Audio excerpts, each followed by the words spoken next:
Kristin, thank you so much for spending time with us and joining us for NASA's Virtual PM Challenge.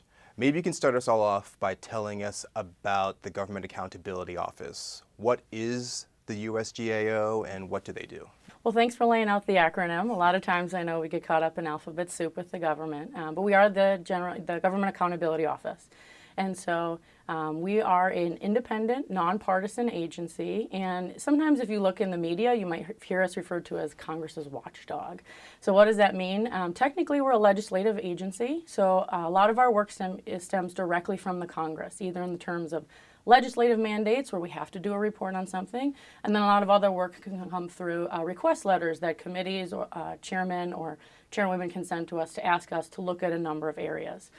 The goal of all of our audits is really to help improve performance of programs across the government and to help with accountability across the government. So what does that mean? You know, if you look at some of the things we do, we're looking at, project performance. How are they doing? Are they using taxpayer dollars wisely? Are there big risks that a project might be facing? And we can help sort of elevate those and draw light to some of those to help inform Congress when they're making decisions about things. And another area where I think we can add a lot of value is we can look at the cost of things. You know, is the cost estimate realistic? Does the project look like it's going to come in under the cost that it is set for itself? And then the same thing for schedule. When do we think a program might actually be ready? So a little bit more about how we do that. You know, we have 14 mission teams across our agency, which means we're looking at every single executive agency branch. You know, we look at every single executive agency in the government. So we might look at issues ranging from healthcare to environmental issues, and then back to acquisitions, major acquisitions by the government, which is really where NASA comes into play. My particular team, I work for the Acquisition and Sourcing Management team, and in that team we look at sort of the three big players when you think about acquisition across the government. There's Department of Defense, DoD, there's Department of Homeland Security, DHS, and then there's NASA. So for each of those major purchasers, we're looking at a number of different topics, and I would say that for NASA, just to give some perspective, there's three types of products that we do on a regular, recurring basis that I think project managers might be useful for them to hear about. Okay. So the first one is our Quick Look review. I think NASA refers to it as Quick Look book. But what that is, it's an annual mandate. This is our 8th year doing that at NASA. And we look we look across the portfolio of major projects. The threshold for us is any major project that NASA has with a life cycle expected to be over $250 million.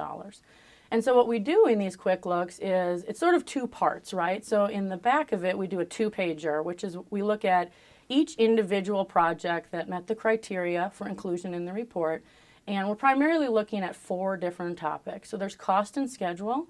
We look for projects that have received a baseline. At the confirmation review, we're sort of saying, how are you performing relative to those baselines that you set? And then we're also looking at, we have metrics that we're looking at for technology maturity as projects are developing either critical technology or as they're trying to incorporate a heritage technology. And then we're also looking at design stability. We have several metrics that we look at for that. So we do that type of review both at DoD and at DHS. DoD's actually been around a little bit longer. They're in their 14th year of that review. And that's how the other one sort of got spun off, is that the Congress really appreciates this project, that they can go in and look at the individual projects and kind of get a snapshot in time for how they're performing. We've recently started the one with DHS, and they're in their 2nd year right now. And then the other value added that project really gives is that it's our opportunity to really sort of look portfolio-wide at how NASA's doing in terms of managing its acquisitions. In contrast to that, we also have something called a deep dive review, where we really can kind of get into the nuts and bolts and the specific issues that a particular project might be facing. So for NASA, we've been doing that type of review with the James Webb Space Telescope for the past 4 years. Mm-hmm. That mandate started in light of the cost and schedule issues that the program experienced a few years back. And so we've been in there looking at a variety of issues across the past few years to really help the Congress get a good sense of how is the project doing, how are they performing, what are the risks that are upcoming, what are the things that they really have to tackle to make sure they can make that 2018 launch date. The last thing that I think we should draw attention to is our high-risk report. So that's a report that we put out every 2 years as the new Congress is coming into session. And the goal with that report is really to think about government-wide, where are there issues where we think there are either vulnerabilities or areas sort of in need of transformation. We look at a number, like I said, a number of issues across government. So for example, in the past year we added, I think, veterans benefits and the way that they're sort of being handled across the government. Specific to NASA, one of the areas that we've been looking at is their acquisition management. It's been on the risk as an issue since 1990, and we added that to the high risk list as a result of persistent cost and schedule growth across the portfolio. In particular, of importance for today's session is that one of the causal factors we've noted for why NASA may have been struggling with cost management is actually poor cost estimating. So Kristin, can you talk a little bit about what resources GAO has available around cost estimating and cost reporting?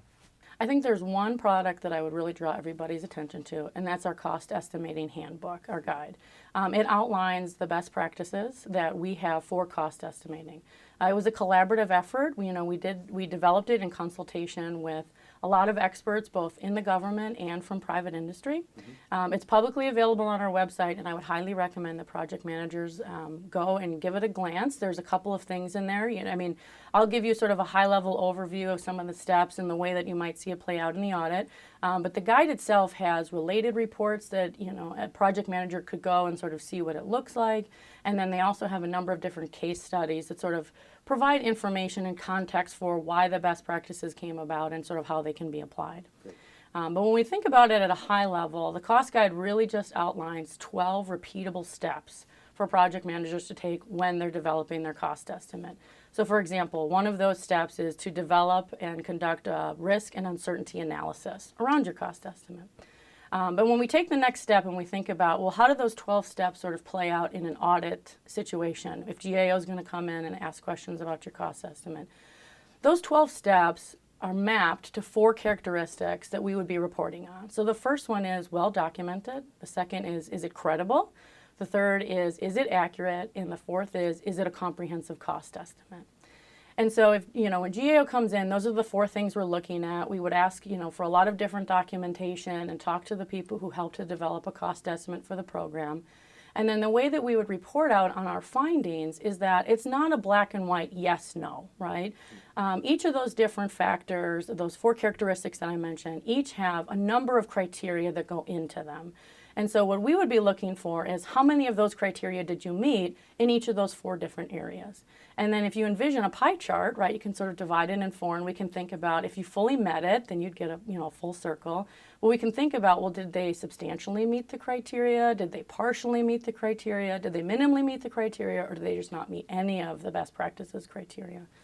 And the reason that we do that sort of roaming scale is that we want to make sure that, again, when this information is given to the Congress so they have information, it's really good context to understand, okay, well, did they do really well across the board, even if they didn't meet all of the best practices, versus did they do really well in some areas, not well in others, or did they just not do well at all?